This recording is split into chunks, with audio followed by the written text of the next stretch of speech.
এই ঈদে জামা জুতো অ্যাক্সেসরিজের ডিসকাউন্ট।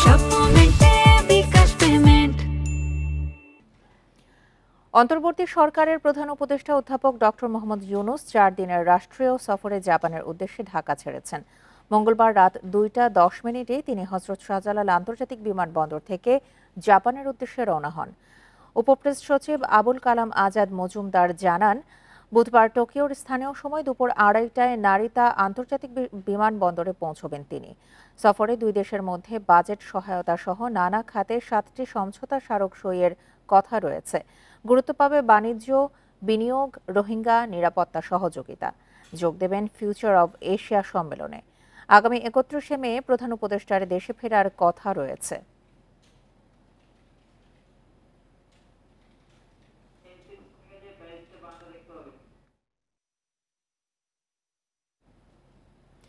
রাজধানীর পুরান ঢাকার বংশালে অভিযান চালিয়ে মাদক তৈরির উপাদান জব্দ এবং 10 জনকে আটক করেছে যৌথ বাহিনী।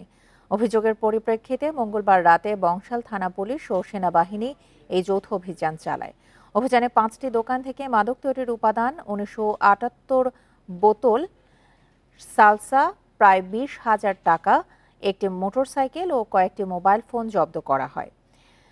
মাদক উৎপাদনের সাথে জড়িত 10 জনকে আটক করে যৌথ বাহিনী। সেনাবাহিনী জানায়, বংশাল এলাকায় কিছু অসাধু ব্যবসায়ী সালসা দিয়ে মাদক তৈরি ও বিক্রি করেন।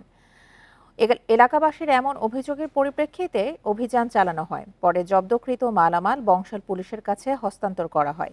এ ঘটনায় মামলা প্রক্রিয়াধীন রয়েছে।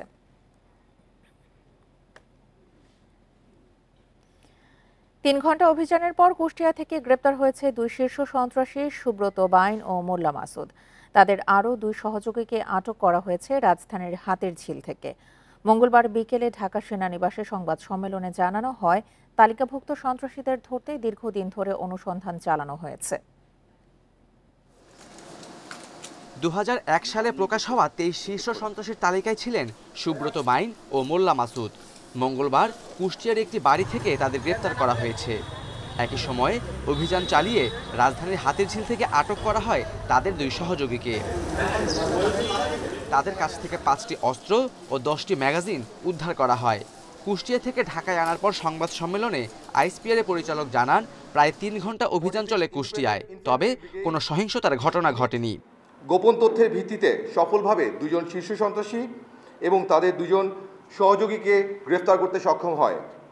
গ্রেফতারকৃত সন্ত্রাসীরা হলো সুব্রত বাইন ওরফে ফতে আলী, আবু রাসেল মাসুদ ওরফে মোল্লা মাসুদ, শুটার আরাফাত এবং শরীফ। সুব্রত বাইন ও মোল্লা মাসুদ কবে থেকে দেশে আছে এবং তাদের পরিকল্পনা কি ছিল তা জানায়নি আইএসপিআর। এই চক্রটি দেশের বিভিন্ন অঞ্চলে হত্যা, চাঁদাবাজি এবং নাশকতা চালিয়ে এসেছিল। উল্লেখযোগ্যভাবে সুব্রত বাইন এবং মোল্লা মাসুদ হলো তালিকাভুক্ত 23 জন শীর্ষ সন্ত্রাসী দলের অন্যতম নেতা এবং 7 স্টার চক্রের মূল পরিকল্পনাকারী। এই অভিযান ছিল দীর্ঘদিনের গোয়েন্দা তৎপরতা এবং পরিকল্পনার ফসল। 90-এর দশকে ঢাকার অপরাধ জগতের আলোচিত নাম ছিল সুব্রত বাইন। তার নামে এখনও ইন্টারপোলের রেড নোটিশ জারি রয়েছে। অভিযোগ আছে, সুব্রত বাইনের হাত ধরেই অপরাধে জড়ায় মোল্লা মাসুদ। তাদের বিরুদ্ধে অসংখ্য হত্যা ও টেন্ডারবাজির অভিযোগ রয়েছে। Khaled Raihan, independent News, Dhaka. রাজধানীর মোহাম্মদপুরে বখাটে কিশোর চক্রের নেতা এক্সেল বাবুকে গ্রেপ্তার করেছে সেনাবাহিনী। মঙ্গলবার বিকেলে আদাবরের বুড়িগঙ্গা পেট্রোল পাম্প থেকে তাকে গ্রেপ্তার করা হয়। এক্সেল বাবুর ছত্রছায়ায় মোহাম্মদপুরে বিভিন্ন সন্ত্রাসী গ্রুপ চলত বলে অভিযোগ রয়েছে। গত কয়েক মাসে 4 থেকে 5 বার সেনাবাহিনী তাকে গ্রেপ্তারে অভিযান চালায়, কিন্তু প্রতিবারই পালিয়ে যান বাবু। সবশেষ তথ্য প্রযুক্তির সহায়তায় এক্সেল বাবুর সুনির্দিষ্ট অবস্থান নিশ্চিত করে সেনাবাহিনী। এক্সেল বাবুর বিরুদ্ধে ঢাকার বিভিন্ন থানায় 4টি হত্যা মামলা সহ সন্ত্রাস, অস্ত্র ও চাঁদাবাজির 12 থেকে 13টি মামলা রয়েছে।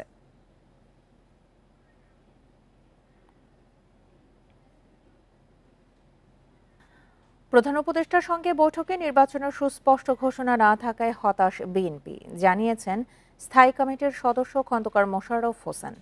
মঙ্গলবার বিকেলে গুলশানে সংবাদ সম্মেলনে তিনি একথা জানান। প্রধান উপদেষ্টার পদত্যাগের গুঞ্জনের পর গেল শনিবার তার সঙ্গে বৈঠক করে বিএনপি। দলটি বলছে ওই বৈঠকে নির্বাচনের সুস্পষ্ট রোডম্যাপ নিয়ে আলোচনা হয়নি। খন্দকার মোশাররফ আরও বলেন, একটি মহল সরকারের দায়িত্ব পালনে বাধা দিচ্ছে। উপদেষ্টা পরিষদের এমন অভিযোগ বিভ্রান্তিকর এবং অস্পষ্ট। বিএনপি মনে করে নিরপেক্ষ নির্বাচনের মাধ্যমেই পরাজিত ফ্যাসিবাদীদের উত্থান ঠেকানো সম্ভব। এজন্য আগামী ডিসেম্বরের মধ্যে নির্বাচনের সুনির্দিষ্ট রোডম্যাপ ঘোষণার দাবি তাদের। তা না হলে বিএনপির পক্ষে সরকারের প্রতি সহযোগিতা বজায় রাখা কঠিন হবে। সরকারের যে বক্তব্য পাওয়া গিয়েছে তাতে জাতীয় সংসদ নির্বাচনের বিষয়ে সুস্পষ্ট কোনো রোডম্যাপের ঘোষণা না থাকায় আমরা হতাশ হয়েছি। ডিসেম্বর 2025-এর মধ্যে একটি জাতীয় সংসদ গঠনের জন্য অবিলম্বে সুনির্দিষ্ট রোডম্যাপ ঘোষণার দাবি জানাচ্ছি। এই সর্বোচ্চ জন আকাঙ্ক্ষাকে সর্বোচ্চ অগ্রাধিকার দেওয়া বর্তমান অন্তর্বর্তী সরকারের প্রধানত এজেন্ডা হওয়া উচিত বলে জনগণ মনে করে। চাইলে আগামীকালে নির্বাচন দেওয়া সম্ভব। যারা সংস্কার শেষে নির্বাচন দাবি করছে তারা ভুল পথে আছেন বলে দাবি করেছেন বিএনপির স্থায়ী কমিটির সদস্য ডক্টর আব্দুল মঈন খান। মঙ্গলবার বিকেলে রাজধানীর খামারবাড়ি কৃষিবিদ ইনস্টিটিউটে এক সেমিনারে তিনি এসব মন্তব্য করেন। বলেন, যারা বিএনপিকে সরকারের প্রতিপক্ষ হিসেবে তুলে ধরছে তাদের চিহ্নিত করতে হবে। তিনি আরও বলেন, জুলাই অভ্যুত্থানের মধ্য দিয়ে মানুষ পরিবর্তন চেয়েছে, তবে এই পরিবর্তনের নামে তারা একটি ফাঁদে পা দিয়েছে। মুখে বললেই সংস্কার হয়ে যাবে না বলেও মনে করেন তিনি। বিএনপি ক্ষমতায় গেলে রাষ্ট্রীয়ভাবে প্রত্যেক জুলাই শহীদ পরিবারের জন্য অর্থ সহায়তা ও আহতদের সুচিকিৎসার ব্যবস্থা করবে বলেও জানান বিএনপির এই জ্যেষ্ঠ নেতা। এ সময় ডিসেম্বরের মধ্যে নির্বাচন দেওয়ার আহ্বান জানান বক্তারা। আগামীকালও একটি সুষ্ঠু নিরপেক্ষ নির্বাচন হতে পারে। যারা বলছেন যে এটা না করলে, ওটা না করলে, সেটা না করলে সুষ্ঠু নির্বাচন হবে, আমি সে কথা বিশ্বাস করি না। আমি আগে সংস্কার করব, তারপরে বিচার করব, তারপরে নির্বাচন করব, দুনিয়া কিন্তু এভাবে চলে। এই বাস্তবতাও কিন্তু আজকের অন্তর্বর্তীকালীন সরকারকে উপলব্ধি। নির্বাচিত সরকারের হাতে সংস্কারের দায়িত্ব দিলে তা অনিশ্চয়তায় পড়বে বলে মনে করে জাতীয় নাগরিক পার্টি এনসিপি। বিশ্লেষকরা বলছেন, সংস্কার ও বিচার ছাড়া নির্বাচন হলে পূর্বের অবস্থায় ফিরে যাবে দেশ। মঙ্গলবার জাতীয় প্রেস ক্লাবে এক আলোচনায় জুডিশিয়াল কিলিংয়ের বিপক্ষে সোচ্চার হওয়ার আহ্বান জানান বক্তারা। জাতীয় প্রেস ক্লাবে গণতান্ত্রিক রূপান্তরে মৌলিক সংস্কার ও নির্বাচনের ভূমিকা শীর্ষক আলোচনা সভার আয়োজন করে জাতীয় নাগরিক পার্টি এনসিপি। অংশ নেন রাজনৈতিক ব্যক্তিত্ব ও বিশ্লেষকরা। রাষ্ট্রবিজ্ঞানী অধ্যাপক দিলারা চৌধুরী বলেন, যারা আওয়ামী লীগ করে তাদের মধ্যে এখনো কোনো অনুতাপ নেই। তাই বিচার ও সংস্কার ছাড়া নির্বাচন হলে আবারও আগের অবস্থায় ফিরে যাবে দেশ। জনগণের কাছে জবাবদিহিতা নিশ্চিতে দ্বিকক্ষ বিশিষ্ট সংসদের পক্ষে মত দেন তিনি। আপনি যারা আওয়ামী লীগ করে, শেখ হাসিনা থেকে শুরু করে, তারা কিন্তু এক বিন্দু অনুতপ্ত নয়। সবচেয়ে বড় কথা, তারা মনে করে তারা কোনো ভুলই করে নাই। বেসিক কতগুলি যারা ইমিডিয়েট আপনার খুনের সঙ্গে জড়িত ছিল, যারা খুনের অর্ডার দিয়েছে, তাদের বিচারটা সম্পন্ন করতে হবে। আলোচনায় অংশ নিয়ে দ্বিকক্ষ বিশিষ্ট সংসদের বিপক্ষে মত দেন এবি পার্টির সাধারণ সম্পাদক। তবে সংরক্ষিত আসন 50 থেকে 100-তে উন্নীত করার পক্ষে তিনি। যে দুইটা চেম্বার করলে যেটা হবে, দ্বিতীয় চেম্বারটা হচ্ছে মমতাজ আর হইল সুবর্ণা মোস্তফাদের, আসাদুজ্জামান নূরদের ভরণ পোষণ কেন্দ্র হবে। যারা ধরেন প্রত্যেকটা আসনে 5 জন করে নমিনেশন সিক করে একটা বড় পলিটিক্যাল পার্টি, কয়জনকে নমিনেশন দেবে? অভ্যুত্থানের আকাঙ্ক্ষা পূরণে নতুন রাষ্ট্র কাঠামো তৈরির আহ্বান জানান এনসিপি সদস্য সচিব। বিচার প্রক্রিয়াকে দৃশ্যমান করে সংস্কার বাস্তবায়নের পরই নির্বাচনে যেতে চান তিনি। সংস্কারের আলাপ চলছে, অনেকে বলছেন নির্বাচিত সরকার এসে তারপরেই সংস্কারকে সম্পূর্ণ করা হবে। আমরা মনে করি এই কথার মধ্য দিয়ে নির্বাচিত সরকারের উপরেই সংস্কারের দায়িত্বভার অর্পণ করার মধ্য দিয়ে সংস্কারকে অনিশ্চয়তার দিকে ঠেলে দেওয়ার একটা মানসিকতা রয়েছে। মৌলিক সংস্কারের ক্ষেত্রে রাজনৈতিক দলগুলোকে এক হওয়ার আহ্বান জানিয়েছে এনসিপি নেতারা। ইকরামুল কবির, ইন্ডিপেন্ডেন্ট নিউজ, ঢাকা।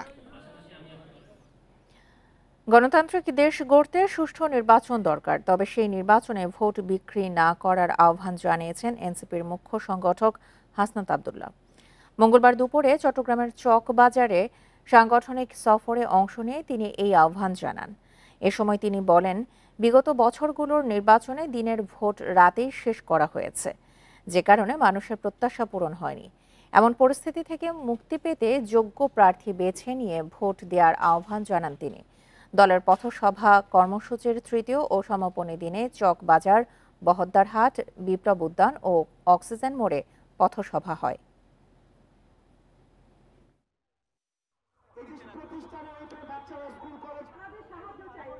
আমাদের দেশের ভোটাররা আগের রাতে ভোট বিক্রি করে দেয়।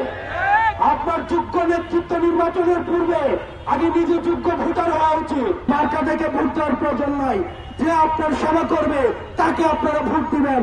যার জাতির কাছে কমিটমেন্ট রয়েছে, দেশের কাছে কমিটমেন্ট রয়েছে, আপনারা তাদেরকে ভোট দিবেন। আসছে বাজেটে দেশে উৎপাদিত মোবাইল ফোনের ওপর কর বাড়তে পারে। এতে এসব ফোনের দাম বাড়ার আশঙ্কা রয়েছে। উদ্যোক্তারা বলছেন, বাড়তি ভ্যাট নেতিবাচক প্রভাব ফেলবে এই শিল্পে। সরকারের রাজস্ব বাড়াতে নতুন শুল্ক আরোপ নয়, বরং অবৈধ উপায়ে স্মার্টফোন আসা বন্ধ করার আহ্বান তাদের। স্মার্টফোনের চাহিদার বড় অংশ দেশে উৎপাদিত হয়, ফলে এর ব্যবহার গত কয়েক বছরে ব্যাপক হারে বেড়েছে। চাহিদা বাড়লেও আসছে বাজেটে ব্যবহারকারীদের জন্য তেমন সুখবর থাকছে না। মোবাইল শিল্পে কর বৃদ্ধির পরিকল্পনা রয়েছে রাজস্ব বোর্ডের। আমরাও চাই যে আপডেট প্রযুক্তি আসুক, আরও নতুন নতুন মডেল আসুক, এবং কি সবাই যাতে ইউজ করতে পারে ওই বাজেটের মধ্যে আসুক, যাতে সবাই ব্যবহার করতে পারে। বর্তমানে দেশে উৎপাদিত মোবাইল ফোনের ওপর উৎপাদন পর্যায়ে বৈশিষ্ট্য ভেদে 5.5 থেকে 7.5% ভ্যাট আরোপ আছে। নতুন বাজেটে এই হার আরও 2.5% করে বাড়ানো হতে পারে। সংশ্লিষ্টরা বলছেন, দেশীয় মোবাইলের ওপর ভ্যাট বাড়ালে অবৈধ ফোনের ছড়াছড়ি হবে। এতে সরকারের রাজস্ব বৃদ্ধির লক্ষ্য পূরণ হবে না। গ্রে মার্কেটটা আরো বড় হবে। গভর্নমেন্টের ভ্যাট বাড়ানো যদি হতে হয়, গভর্নমেন্ট একটা কারণে ভ্যাট বাড়াচ্ছে, সেটা হচ্ছে গভর্নমেন্ট যেন তার রেভিনিউ আর্ন করতে পারে। কিন্তু গভর্নমেন্ট যদি তার রেভিনিউ আর্ন না করে, তাহলে সে ভ্যাট বাড়িয়ে লাভটা কি? দেশে এখন 17টির মতো প্রতিষ্ঠান স্মার্টফোন উৎপাদন ও সংযোজন করছে। কর্মসংস্থান হয়েছে অনেকের। এমন পরিস্থিতিতে দেশীয় উদ্যোক্তাদের স্বার্থ দেখার আহ্বান ক্যাবের। মানুষের জীবনযাত্রার ক্ষেত্রে নেতিবাচক প্রভাব পড়বে, তাকে বাড়তি টাকা দিয়ে কিনতে হবে এবং আমাদের দেশীয় শিল্প উৎপাদনের কথা আমরা যেগুলো বলছি, এগুলোর ক্ষেত্রে একটা বড় ধরনের প্রতিবন্ধকতা তৈরি করবে। বাংলাদেশ পরিসংখ্যান ব্যুরোর হিসাবে বর্তমানে দেশে স্মার্টফোন ব্যবহার করে 70% পরিবার। চলতি অর্থবছরের 11 মাসে ব্যাংক ও আর্থিক প্রতিষ্ঠানগুলোর সন্দেহজনক লেনদেন রিপোর্টিং বেড়েছে 56% বেশি। মূলত জুলাই বিপ্লবের পর এই ধরনের রিপোর্টিং ব্যাপক বেড়েছে বলে জানিয়েছে আর্থিক গোয়েন্দা সংস্থা BFIU। মঙ্গলবার বাংলাদেশ ব্যাংকে এক সংবাদ সম্মেলনে এই তথ্য জানানো হয়। এ সময় বাংলাদেশ ব্যাংকের গভর্নর জানান, আওয়ামী লীগের শাসনামলে দেশ থেকে পাচার হয়েছে প্রায় $20 বিলিয়ন। দুর্নীতি, অনিয়ম ও অর্থ পাচারের মাধ্যমে প্রতি বছর কয়েক লাখ কোটি টাকা লেনদেন হয় ব্যাংক ও আর্থিক প্রতিষ্ঠানে। এ অর্থের বড় একটি অংশ পাচার হলেও অনেকেই থেকে যায় ধরাছোঁয়ার বাইরে। Bangladesh financial intelligence unit BFIU তথ্য বলছে, গেল অর্থবছর সন্দেহজনক লেনদেন বেড়েছে প্রায় 23%। প্রতিবেদনে বলা হয়, 2022-23 অর্থবছরে 14,106টি সন্দেহজনক লেনদেনের তথ্য পেয়েছিল BFIU। তবে 2023-24 অর্থবছরে তা বেড়ে দাঁড়ায় 17,345টিতে। এছাড়া বিভিন্ন আইন প্রয়োগকারী সংস্থা ও সরকারি সংস্থার সাথে 1,120টি তথ্য বিনিময় করেছে BFIU, যা আগের অর্থ বছরের চেয়ে প্রায় 14% বেশি। মানি লন্ডারিং ও সন্ত্রাসী কার্যে অর্থায়ন প্রতিরোধের মাধ্যমে একটি স্থিতিশীল আর্থিক ব্যবস্থা এবং এটা প্রতিষ্ঠার পথে BFIU অব্যাহত সফলতার জন্য আপনাদের সহযোগিতা একান্ত কাম্য। লক্ষ্য কি টাকা উদ্ধার, না তাদেরকে শুধু হয়রানি করা বা জেলে পুরা? তো খুবই কঠিন ব্যাপার। আমার কাছে প্রধানত হচ্ছে, আমার ব্যাংকের টাকা গেছে, আমি ব্যাংকের টাকাটা আমাকে উদ্ধার করতে হবে। সংবাদ সম্মেলনে বাংলাদেশ ব্যাংকের গভর্নর জানান, ব্যবসা প্রতিষ্ঠানকে ক্ষতিগ্রস্ত করে কোনো ব্যাংক হিসাব জব্দ করা হবে না। তবে প্রাথমিকভাবে ইসলামী ব্যাংকগুলোকে একীভূত করা হবে। আমানতকারীদের স্বার্থ রক্ষায় সব ধরনের উদ্যোগ নেওয়া হয়েছে বলেও জানান গভর্নর। আমরা একবারে তো সবগুলো পড়তে পারবো না, আমাদের ক্যাপাসিটিও তো সীমিত। তো সেই জন্য এক্স্যাক্ট নাম্বারটা এখনও সেইভাবে বলাটা মুশকিল, তবে ইসলামিক ব্যাংকগুলোকে নিয়ে একটা করার কথা আমরা চিন্তা করছি, সেটা হবে। কারো কোনো চিন্তার কোনো কারণ নেই, কারণ প্রথম পর্যায়ে যেটা আইনেই বলা আছে সরকারিকরণ করা হবে। এ সময় বিএফআইইউ জানায়, শুধু নিজেরা স্বপ্রণোদিত হয়ে কোনো ব্যাংকের হিসাব জব্দ করা হয় না, বিভিন্ন সংস্থার অভিযোগের ভিত্তিতেও জব্দ করা হয়। এবং আমরা request Shafil Alam Sujan, Independent News, Dhaka. সংস্কার কাজসহ নানা কারণে সাভারের নবীনগর চন্দ্রা মহাসড়কে মুছে গেছে সড়কের রোড মার্কিং। এতে বৃষ্টি ও রাতে দৃষ্টিসীমা কমে আসলে যান চলাচলের দুর্ঘটনার শঙ্কা তৈরি হচ্ছে বলছেন চালকরা। প্রয়োজনীয় সংস্কার শেষ হলে রোড মার্কিং করার কথা জানিয়েছে সড়ক বিভাগ। সাভারের নবীনগর ও চন্দ্রা মহাসড়কে উত্তরবঙ্গ ও ঢাকাগামী লেনের বিভিন্ন স্থানে মুছে গেছে রোড মার্কিং। সড়কটিতে সংস্কার সহ নানা কারণে এসব মার্কিং মুছে যাওয়ায় ব্যাহত হচ্ছে যান চলাচল, প্রায়ই ঘটছে দুর্ঘটনা। সাদা দাগগুলো না থাকার অত বোঝা যায় না যে এই জায়গায় রাস্তা আছে না আছে। নবীনগর থেকে চান্দরা পর্যন্ত এই দাগ ছিল, সারা জীবনই ছিল। যখন কাজের মেরামত করা হয় তখন দাগ থাকে না। যারা রাস্তার উন্নয়নের কাজে জড়িত আছে তাদের কাছে অনুরোধ যে এটা পুনরায় যাতে করে এই রুট মার্কিংটা আবার করে দেওয়া হয়, তাতে আমরা নিরাপদে রাস্তায় চলাচল করতে পারি। 15 কিলোমিটার মহাসড়কের নবীনগর বাস স্ট্যান্ড থেকে নন্দন পার্ক পর্যন্ত 13 কিলোমিটারই মানিকগঞ্জ সড়ক বিভাগের অধীনে, যেখানে অগ্রাধিকার কর্মসূচির সংস্কার কাজ চলমান, যা শেষ হলে প্রয়োজনীয় রোড মার্কিং দেওয়ার কথা জানিয়েছে সড়ক বিভাগ। পিএমপি মেজর কর্মসূচির আওতায় অবালের কাজ চলমান রয়েছে। এই কাজটা প্রায় অর্ধেক হয়ে গিয়েছে। বাকি কাজগুলো অতি দ্রুত সময়ের মধ্যে আমরা সমাপ্ত করে দিব। কাজ সমাপ্ত হলে আমরা এখানে প্রয়োজনীয় রোড মার্কিংয়ের কাজ করে দিব। তাছাড়া আমাদের নবীনগর মোড় থেকে শুরু করে বাইপাইল পর্যন্ত জায়গাও আমরা রোড মার্কিং, সাইন সিগন্যাল স্থাপনের কাজ করছি। ঈদ যাত্রায় গাড়ির চাপ বাড়ার আগেই এবং দুর্ঘটনা রোধে দ্রুত রোড মার্কিং দেওয়ার দাবি জানিয়েছেন চালক যাত্রীরা। Independent news.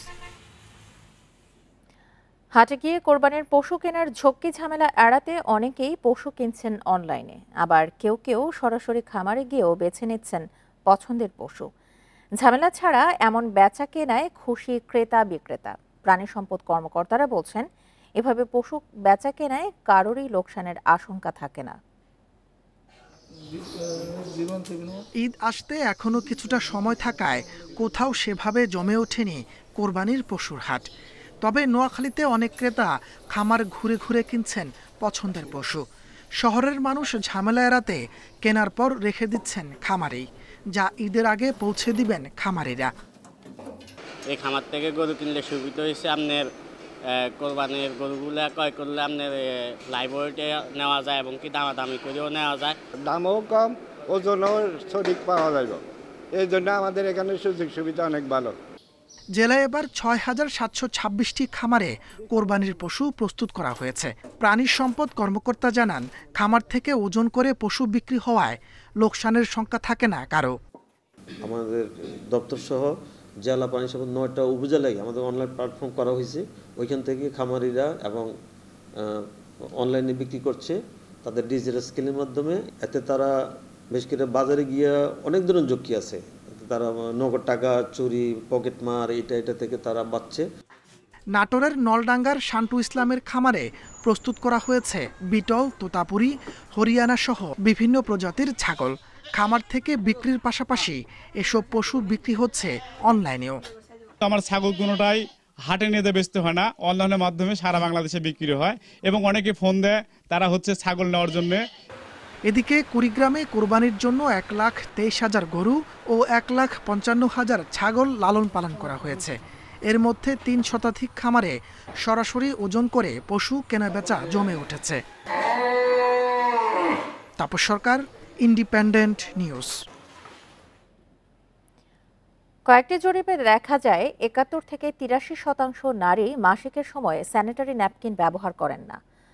চিকিৎসকরা বলছেন, অস্বাস্থ্যকর কাপড় ব্যবহার করায় তারা সংক্রমণ ঝুঁকিতে পড়ছেন। অথচ সামাজিক সংস্কারের কারণে মাসিক স্বাস্থ্যবিধি নিয়ে তেমন আলোচনা হয় না। সচেতনতার অভাবে নারীদের প্রজনন স্বাস্থ্য ঝুঁকিও বাড়ছে। 2018 সালের জরিপ অনুযায়ী 43% কিশোরী ও 29% নারী স্যানিটারি ন্যাপকিন ব্যবহার করে। দরিদ্র পরিবারে এই হার যথাক্রমে 11 ও 6%। চিকিৎসকরা বলছেন এতে 97% নারী কোনো না কোনো সময় সার্ভিক্স সংক্রমণে ভোগেন। যারা মাসিকের সময় অস্বাস্থ্যকর কাপড়, তুলা বা রাসায়নিক সুগন্ধিযুক্ত স্যানিটারি ন্যাপকিন ব্যবহার করেন তাদের সংক্রমণ ঝুঁকি বেশি। বিশেষ করে ব্যাকটেরিয়াল ডিজিজ, এবং সেখান থেকে সংক্রমিত হয়ে শুধু যদি তলপেটে ইনফেকশন সেটা না, এটার বহুদূর ছড়াতে পারে এবং এমনকি বন্ধ্যাত্ব কিংবা লাইফ লং ডিজিজে মানুষ পড়তে। সেইখানে যদি তাদের পরিষ্কারকরণের জায়গা না থাকে, টয়লেটে যাওয়ার জায়গা না থাকে, ন্যাপকিনটা কিভাবে ফেলবে সেই জায়গা না থাকে, তাহলে তো আমরা কি শিখাচ্ছি তাদেরকে? গবেষণায় দেখা গেছে মাসিকের সময় 40% ছাত্রী স্কুলে গড়ে 3 দিন অনুপস্থিত থাকে। গার্মেন্টসে 6 দিন পর্যন্ত অনুপস্থিত থাকেন নারী কর্মীরা।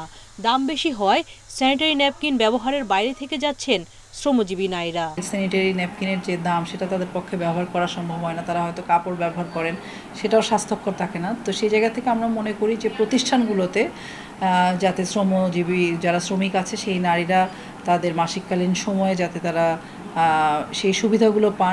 ঢাকা বিশ্ববিদ্যালয়ের স্বাস্থ্য অর্থনীতি ইনস্টিটিউট বলছে স্যানিটারি ন্যাপকিন ব্যবহারের অভ্যাস গড়ে তুলতে সরকারি বরাদ্দ প্রয়োজন। এখন রিপ্রোডাক্টিভ এজের মেয়ে আছে, বিশেষ করে 14 থেকে 49 এই বয়সী যে মেয়ে, যে সময় এই পিরিয়ডকালীন স্বাস্থ্যসেবাটা দরকার হয় সেটা আছে 5 কোটির উপরে। তাহলে সেই হিসেব করলে এটা লাগে প্রায় 18,000 কোটি টাকা। আমাদের হেলথ সেন্টার আছে, সাব সেন্টার, আমাদের ইউনিয়ন লেভেলে আরেকটা সেন্টার আছে, ফ্যামিলি ওয়েলফেয়ার সেন্টার। এই সমস্ত জায়গায় হয় বিনামূল্যে অথবা সাবসিডাইজড মূল্যে এই স্যানিটারি প্যাডগুলো থাকতে। বিশেষজ্ঞদের মতে নারী পুরুষের প্রজনন স্বাস্থ্য নিয়ে পাঠ্য বইয়ে ধারাবাহিক অধ্যায় থাকা উচিত। সুলতানা জাহান মিতু, ইন্ডিপেন্ডেন্ট নিউজ, ঢাকা। খাগড়াছড়িতে পাহাড় ধসের ঝুঁকি নিয়ে বাস করছেন প্রায় 1000 খানেক পরিবার। বেআইনিভাবে পাহাড় কেটে বসতি স্থাপন করায় বেড়েছে ঝুঁকি। বর্ষা মৌসুমে ভারী বর্ষণে আবারও জানমালের ক্ষতির শঙ্কা দেখা দিয়েছে। বসবাসকারীদের সরিয়ে দিতে কাজ করছে জেলা প্রশাসন। খাগড়াছড়িতে পাহাড়ের পাদদেশে বসবাস করছে প্রায় 1000 পরিবার। শহরের কলাবাগান, মোল্লাপাড়া, নেন্সি বাজার, শালবন সহ জেলার বিভিন্ন এলাকায় জীবনের ঝুঁকি নিয়ে বাস করছেন তারা। এখন আরো রিস্কের ভিতরে আছি আমরা। এখন যদি ওই পাহাড় যদি আবার ভাঙা পড়ে, নিচের ওইখানেও যারা থাকে নিচের বাসা, ওদেরকেও ক্ষতি হবে, আমাদেরও ক্ষতি হবে। এই বসবাস করা খুব কঠিন হয়ে গেছে। এবারের বর্ষায় যদি ওয়ালটা ধসে পড়ে তাহলে আমাদের ঘর দরজা সব ভেঙে যাবে। ভারী বর্ষণের আগেই এসব বসবাসকারীদের সরিয়ে নেওয়া না হলে বড় প্রাণহানির আশঙ্কা করছেন সচেতন নাগরিকরা। বসবাসকারী যেসব পরিবারগুলো রয়েছে তাদের ঘরবাড়ি যেমন ধসে পড়ছে, তেমনি তাদের মৃত্যুর ঝুঁকির মুখেও তাদেরকে পড়তে হচ্ছে। বর্ষা মৌসুমের আগেই তাদেরকে যেন অন্যত্র সরিয়ে নিয়ে অন্তত নিরাপদ বসবাসের একটি ব্যবস্থা করা হয়। পাহাড়ের পাদদেশে বসবাসকারীদের তালিকা তৈরি করা হচ্ছে। জনসচেতনতা সহ তাদের অন্যত্র সরিয়ে নিতে উদ্যোগ নেওয়ার কথা জানিয়েছেন জেলা প্রশাসক। দুর্যোগপূর্ণ আবহাওয়ায় এটি সবসময়ই ঝুঁকি তৈরি করে। সেজন্য ইতিমধ্যে তাদেরকে আমরা যাতে পাহাড়ের ঢাল থেকে অন্য জায়গায় তারা আবাসস্থল তৈরি করে সেই বিষয়ে তাদের মধ্যে আমরা সচেতনতা তৈরি করার চেষ্টা করছি। খাগড়াছড়ির বিভিন্ন স্থানে অবৈধভাবে পাহাড় কাটায় চলতি মাসে 5টি মামলা করেছে পরিবেশ অধিদপ্তর। তবে সরকারিভাবে পুনর্বাসন ছাড়া এই ঝুঁকি এড়ানো কঠিন বলছেন বিশিষ্টজনরা। Independent news. চট্টগ্রামে উন্মুক্ত খাল নালার 550-র বেশি ঝুঁকিপূর্ণ স্থানে প্রাণহানি ঠেকাতে দেওয়া হচ্ছে বাঁশের বেড়া। মেগা প্রকল্পের কাজ শেষ হলে স্থায়ী বেড়া দেওয়ার কাজ চলবে বলছে চট্টগ্রাম সিটি কর্পোরেশন। তবে এই পদক্ষেপকে লোক দেখানো দাবি করে ঝুঁকি কমাতে কার্যকর উদ্যোগ নেওয়ার দাবি নগরবাসীর। চট্টগ্রামের কাপাসগোলার এই স্থানেই গেল এপ্রিলে অটোরিকশা উল্টে নালায় পড়ে প্রাণ যায় 6 মাস বয়সী শিশুর। স্থানীয়দের ক্ষোভের মুখে সেই নালার পাড়ে দেয়া হয়েছে বাঁশের বেড়া। নগরীর মুরাদপুর, বহদ্দারহাট, চকবাজার, আগ্রাবাদ সহ আরও বেশ কয়েকটি অনিরাপদ স্থানে এমন বাঁশের বেড়া দিয়েছে সিটি কর্পোরেশন। চট্টগ্রাম শহর জুড়ে নালা খালের পরিমাণ ১৫০০ কিলোমিটারের বেশি, যার অধিকাংশ জায়গায় উন্মুক্ত। সিটি কর্পোরেশনের বাঁশের বেড়া কতটা কার্যকর এ নিয়ে প্রশ্ন তুলেছেন স্থানীয়রা। রাস্তাঘাটে এক কুমোর পানি হয়, পানি হওয়ার কারণে মানুষের যাতায়াতের অসুবিধা হয়। এই বাঁশের ঘেরাও দিয়ে আসলে জনগণের, এই নগরের নাগরিকদের যানমালের নিরাপত্তা আসলে হবে না। নালার পাশাপাশি রয়েছে উন্মুক্ত ম্যানহোলও। উন্মুক্ত নালা খালে পড়ে হতাহতের ঘটনার পর প্রশাসনের পক্ষ থেকে নানা তোড়জোড় দেখানো হলেও পরে তা আবার থেমে যায়। দুর্ঘটনা কমাতে স্থায়ী সমাধানের বিকল্প নেই বলছেন বিশেষজ্ঞরা। সিটি কর্পোরেশনের যে আর্থিক সঙ্গতি, এই সঙ্গতি দিয়ে সিটি কর্পোরেশনের পক্ষে স্থায়ীভাবে এই সমাধান করা সম্ভব না। এই জন্য একটি প্রকল্প তৈরি করে দ্রুততার সাথে আমরা যদি এই বেষ্টনীর কাজটি সম্পন্ন করতে পারি, তাহলে আমার মনে হয় মানুষের মূল্যবান জীবন আমরা অনেক ক্ষেত্রেই রক্ষা করতে পারব। তবে জলাবদ্ধতা নিরসনকল্পে খাল পুনঃখনন, সম্প্রসারণ, সংস্কার ও উন্নয়ন প্রকল্প চলমান থাকায় আপাতত স্থায়ী প্রাচীর দেওয়া সম্ভব নয় বলছেন সিটি মেয়র। একটা গাড়ি যখন চালাবে আলটিমেটলি গিয়ে সেই বাসের পাশে সে যাবে না, যেহেতু সেখানে একটা ওয়াল দেওয়া আছে বাস। তো ওই চিন্তা করে আমরা করেছি, যেহেতু ওটা একটা টেম্পোরারি বেসিস, কারণ এখানে পার্মানেন্ট ওয়ার্ক এখনো শেষ হয়নি। তো পার্মানেন্ট ওয়ার্ক শেষ হলে আমরা ওটার সেই মেজাজটা আমরা নেব।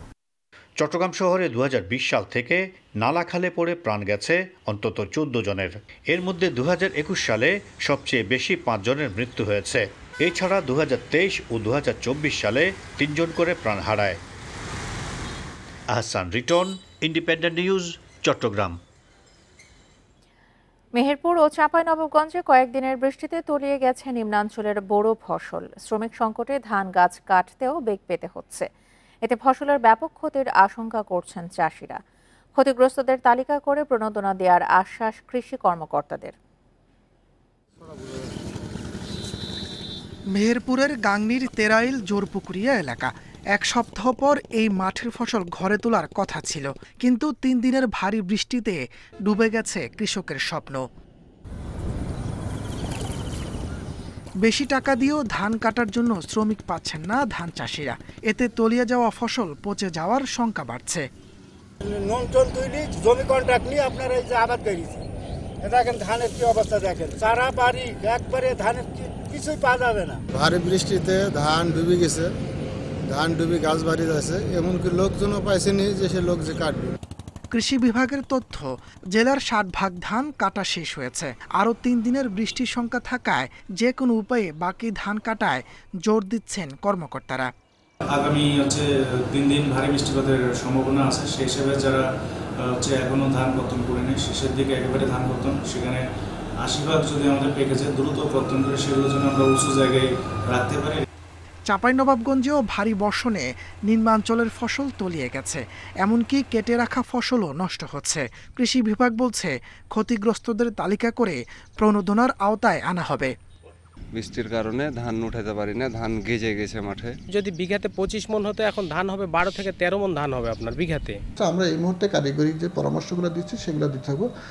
আর অন্য যে বিষয়গুলো আসবে, যে ক্ষতিগ্রস্ত হওয়ার জন্য যে সহযোগিতা সরকারি পক্ষ থেকে, সেটা যদি সরকার কখনো দেয় আমরা সেটা প্রদান করার বা কৃষকদের মাঝে বিতরণ করার ব্যবস্থা নিব। চাঁপাইনবাবগঞ্জে এবার ৪৭,৭৩০ হেক্টর জমিতে বোরোর আবাদ হয়েছে। বৃষ্টির শুরুর আগে ৭৪ ভাগ ধান ঘরে তুলেছেন কৃষক। বৃষ্টিতে ক্ষতি হয়েছে ১/৩ ফসলের। তাপস সরকার, ইন্ডিপেন্ডেন্ট নিউজ। ময়মনসিংহের ভালুকায় মানসিক ভারসাম্যহীন ব্যক্তির হামলায় মুক্তিযোদ্ধা গাজী আশরাফ আলী সহ ২ জন নিহত হয়েছেন। আহত হয়েছে ৫ জন।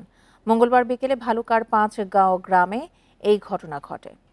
পুলিশ জানায়, অভিযুক্ত সাইদুল ২-৩ দিন ধরেই মানসিক ভারসাম্যহীন। তাকে ঘরে তালাবদ্ধ করে রাখে পরিবার। বিকেলে জানালা দিয়ে বাইরে বের হয়ে আসেন সাইদুল। এ সময় তার ভাবি হাফেজা আক্তারকে ঘাস কাটার কাঁচি দিয়ে আঘাত করলে ঘটনাস্থলেই মারা যান তিনি। একই সময়ে পাশের জমিতে কাজ করছিলেন আশরাফ আলী। তাকে কোদাল দিয়ে মাথায় আঘাত করেন সাইদুল। গুরুতর অবস্থায় তাকে ভালুকা উপজেলা স্বাস্থ্য কমপ্লেক্সে নিলে চিকিৎসক মৃত ঘোষণা করেন। আশরাফকে বাঁচাতে গিয়ে আহত হয়েছেন ৫ জন। সাইদুলকে আটক করেছে পুলিশ।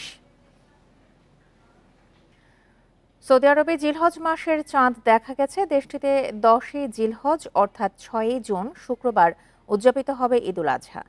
মঙ্গলবার এই ঘোষণা দিয়েছে দেশটির সুপ্রিম কোর্ট। আরবি ক্যালেন্ডার অনুযায়ী জিলহজ মাস শুরু বুধবার থেকে। সৌদি আরবের পাশাপাশি 6ই জুন ঈদুল আজহা উদযাপন করবে সংযুক্ত আরব আমিরাত, ওমান, ইন্দোনেশিয়া, জাপান ও অস্ট্রেলিয়া সহ অন্যান্য দেশ। আর মালয়েশিয়া, ভারত, পাকিস্তান ও ব্রুনাই সহ অন্যান্য রাষ্ট্রগুলোতে ঈদ উদযাপিত হবে 7ই জুন। এদিকে ঈদুল আজহা উপলক্ষে সৌদি আরবের সরকারি ও বেসরকারি খাতের কর্মীদের জন্য সপ্তাহব্যাপী ছুটি ঘোষণা করেছে সরকার।